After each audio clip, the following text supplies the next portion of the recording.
A press release from Bandai Namco Filmworks announced that the Ghost in the Shell franchise will have a new TV anime that will premiere in 2026 in Japan. The most important detail is that Science Saru Studios will be in charge of the production of this new anime, tentatively titled as The Ghost in the Shell. Meanwhile, Bandai Namco Filmworks, Kodansha, Science Saru, and Production I.G make up the production committee for this project. After confirming its premiere for July this year, the anime adaptation of the manga fairy tale 100 Years Quest has presented new updates to the public. Through their respective official media, it was confirmed that the series is scheduled to begin broadcasting on television in Japan from July 7, 2024. Along with this exciting announcement, the official website of the series also presented a new visual image, increasing the anticipation among fans. However, that's not all. The official website of the TV anime fairy tale 100 Years Quest also announced that voice actress Yumi Uchiyama and voice actors Ataru Yamamoto and Kenji Hamada will be joining the cast. Uchiyama will play Kiria, while Yamamoto will bring Mad Mole to life and Hamada will play Skull Ion, adding more talent to the highly anticipated project. The publisher Suiseisha announced that the adult manga Yoasobi Gurashi will have an anime adaptation by the Anime Festa Initiative, which will premiere on July 7th in Japan. On the official site for the anime adaptation Oshi no Ko, a new promotional video for the second season of the project was revealed. The video confirms that this sequel will premiere next July 3rd in Japan, and shows a fragment of the opening theme song titled Fatale and performed by GMN. A press release confirmed the production of an anime adaptation for Sakamoto Days. The release included production details and listed that the premiere is confirmed for the winter 2025 season. The anime adaptation Mashal, Magic and Muscles announced the production of a new sequel for the project. It should be noted that the press release does not indicate whether it will be a third season or a movie, so we will have to wait for more details. Genshin Impact premiered the previously announced animated short featuring a song by Hoyomix and Amber during a special version 4.7 live stream. The animation, titled The Road Not Taken, features the characters Ether, Lumen, Paimon, and Dainsleif and can be seen traveling through the nations of Teyvat. On the official site for the anime adaptation of Danmaki, a new promotional video for the 5th season of the project was revealed. During a special event for the anime adaptation of The Eminence in Shadow, a new promotional video was revealed for the movie The Eminence in Shadow Lost Echoes, which is scheduled for release on October 4th in theaters in Japan. Planet of the Apes, New Kingdom director Wes Ball and Trigger co-founder Hiroyuki Imaishi have toyed with the idea of a collaborative Planet of the Apes anime series at Disney. Imaishi and Ball gave an interview to Japanese media outlet The River earlier this month. Ball noted the similarities between Simon from Tenjin Toppa Gurren Lagann and Noah from Planet of the Apes, New Kingdom before commenting on the difficulty of cutting content for a film. But with an anime series, he said, you can take your time and draw things. A movie is 2 hours long, so even if you try to cram everything in, it's not that easy. I'd love to try a series. Imaishi responded, Planet of the Apes is a fascinating series that seems like it could yield a lot of juice if it were made into an anime. The interviewer then suggested collaborating on a new anime for the franchise. University researchers in Canada have just collected 42 million keyframes for a newly released dataset, all drawn from anime and other cartoons,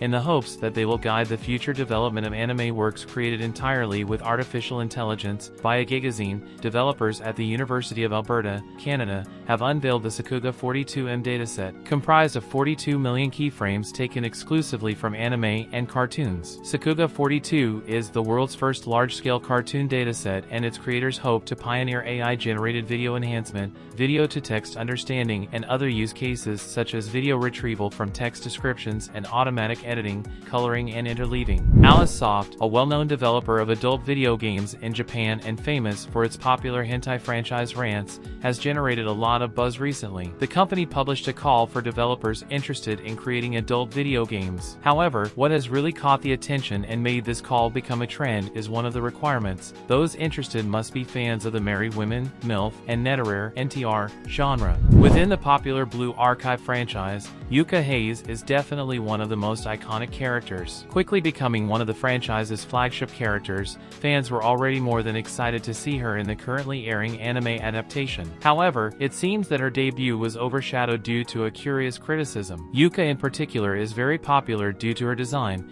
as she boasts an extremely large pair of thighs that even increase in volume with each new update to her design. In fact, numerous studies have been done to her design, and fans discovered that one of her thighs alone is the same same width as her waist. And this was what fans were hoping to see in her debut anime adaptation, but were apparently disappointed when they discovered that her design for the adaptation lacks the large thighs that characterize her. In short, the Blue Archive anime ended up nerfing the character. Japanese media giant Toho has announced the full acquisition of animation studio Science Saru, with the intention of competing more aggressively in the anime industry. Toho, known for its rich history of producing classics such as the original Godzilla film, Ringu, and anime such as Inuyasha and Spirited Away in collaboration with Studio Ghibli, is looking to expand its production capabilities and diversification in the anime market. Sony held its annual business policy conference for fiscal 2024 online on May 23. During the event, CEO Kenichiro Yoshida, along with other decision-makers,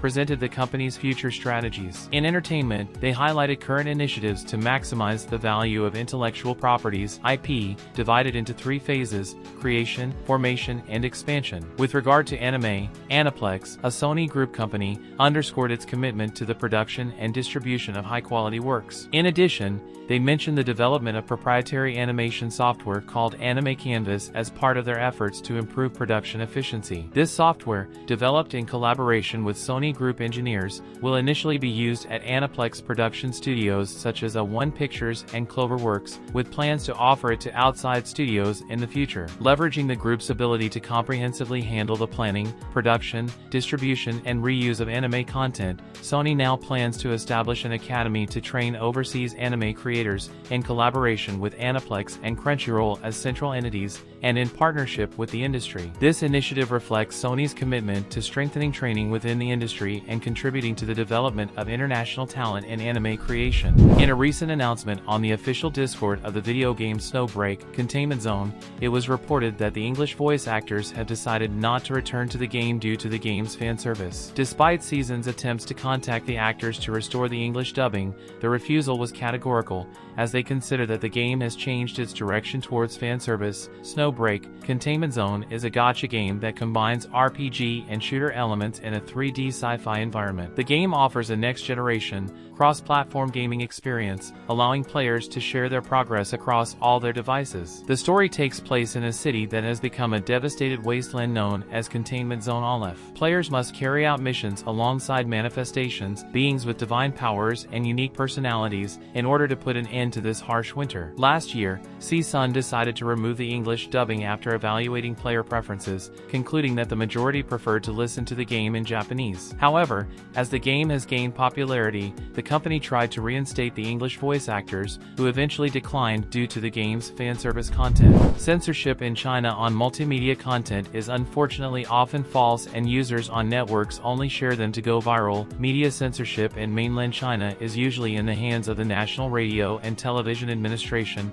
NRTA, with a strict rating system. Either the film is appropriate for all ages, or it is rejected, with no ratings in between. Approval criteria are often arbitrary, vague, or secret, so it's not easy to determine in advance what will pass muster, fostering an industry of self-censorship. And that's what brings us together today, since popular Twitter user D0Nut, at D0Nut2X, shared a comparison of the second episode of the second season of Vinland Saga, showing a curious censorship that no one can explain. In one particular scene, we can see Olmar in a room with a young woman. The two talk for a while, but Olmar leaves upon learning that the girl's family intends to use her. The girl in question appears unclothed, albeit covered by a sheet. However, in the supposedly censored episode in China, the girl was completely removed, so the scene loses all meaning. Recently, netizens in Japan have uncovered a petition addressed to the House of Representatives requesting to strengthen policies that incorporate the voices of victims and further revise relevant laws to eradicate child abuse and exploitation. The petition highlights troubling statistics and criticisms of current legislation. This move has concerned consumers of lolas and shotas content, which star anime characters who appear to be underage. This is not the first time that attempts have been made to regulate this type of content without reaching a definitive conclusion. The controversy lies in the balance between freedom of artistic expression and the protection of children's rights, an issue that continues to be hotly debated in Japanese society. In a surprising and controversial addition to Amazon Prime Video's catalog, the South Korean series My Man is Cupid has arrived with a Spanish dubbing that, according to fans, seems to have been done by artificial intelligence. Suspicions arose due to the absence of dubbing credits in the episodes, which has generated concern and speculation among viewers. The dubbing voices lack emotion and expression, an aspect that has not gone unnoticed by fans of the series. The lack of nuance in the interpretations and poor lip sync have contributed to fans being almost certain that there was no proper supervision in the process, reaffirming their suspicions about the use of AI for this dubbing.